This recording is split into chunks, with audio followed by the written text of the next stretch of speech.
Welcome to the Dutch Den. Let's take a look at today's headline. Oekraïne en Rusland beschuldigen elkaar van niet stoppen met vechten.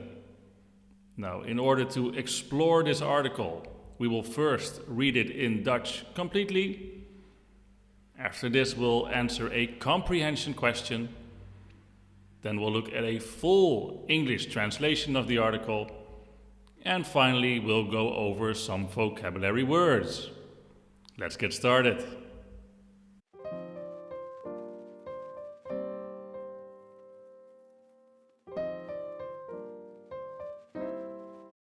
First off, let's quickly look at the headline of this article in English, so we have somewhat of an idea of what this article is about.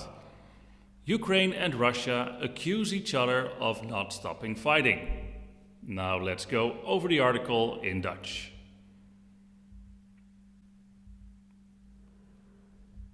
De Russische president Poetin heeft een wapenstilstand aangekondigd. Hij gaf aan dat het Russische leger zou stoppen met vechten in Oekraïne. President Zelensky beweert dat Rusland deze afspraak heeft geschonden. Volgens Rusland is het echter precies andersom. And here's the article in full. Now let's move on to the comprehension question. See how much you understood here. Welke afbeelding toont een wapenstilstand? Which image shows a wapenstilstand? Now obviously I just put the word in Dutch here. I don't want to give it away.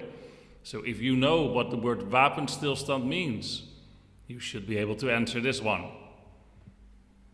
Is it A, B, C, or D? Give you a moment to think about it,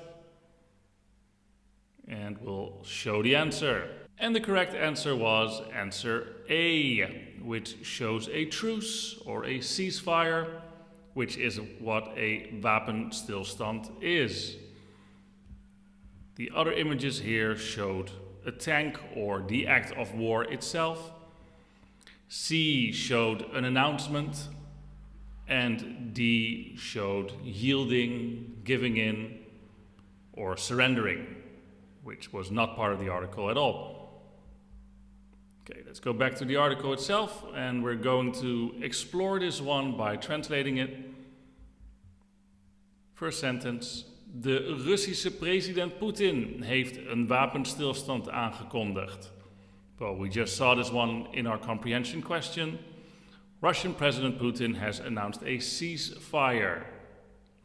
Now let's explore this word a little bit further.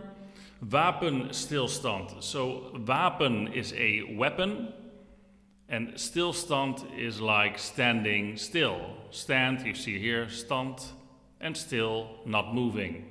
Yeah, so there's no action happening. There's a wapenstilstand.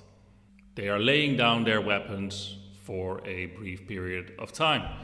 Wapenstilstand. The word aangekondigd here was announced, also one of the words that we saw in our comprehension question. So the word aangekondigd is announced.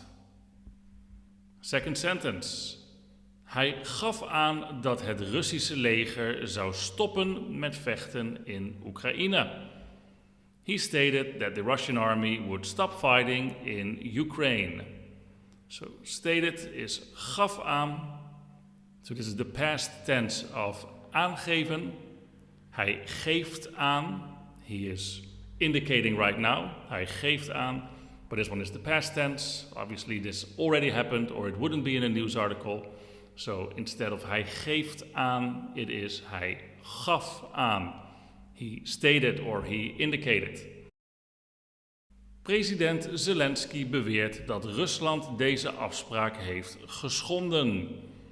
Now, I abbreviated president to PRES, P-R-E-S, period, which is a common way to abbreviate president. The reason why I did it here is because otherwise it wouldn't fit on the screen, and I still want to keep a certain font size for you to be able to read this, but this does mean president, or in English, president.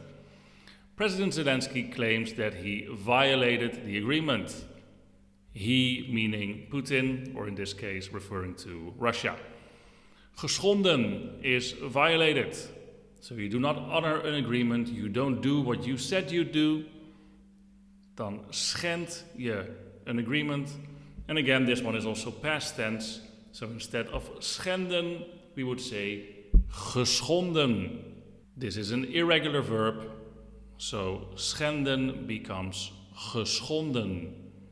He violated the agreement.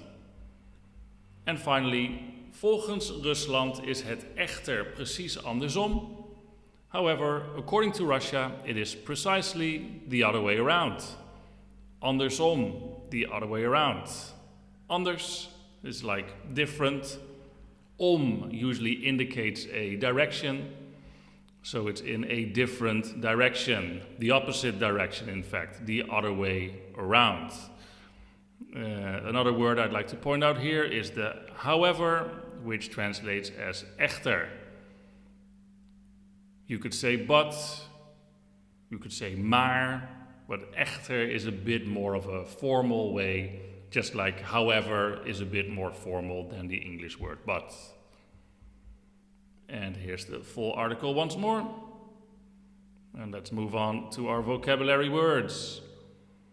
So the first one was a ceasefire. We would call de wapenstilstand. The article de is used here, and we discussed the origin of wapenstilstand, the standing still of weapons. Stated, gaf aan, the past tense. If it were to be the present tense, it would be geeft aan. Hij geeft aan, zij geeft aan, ik geef aan, without a letter T.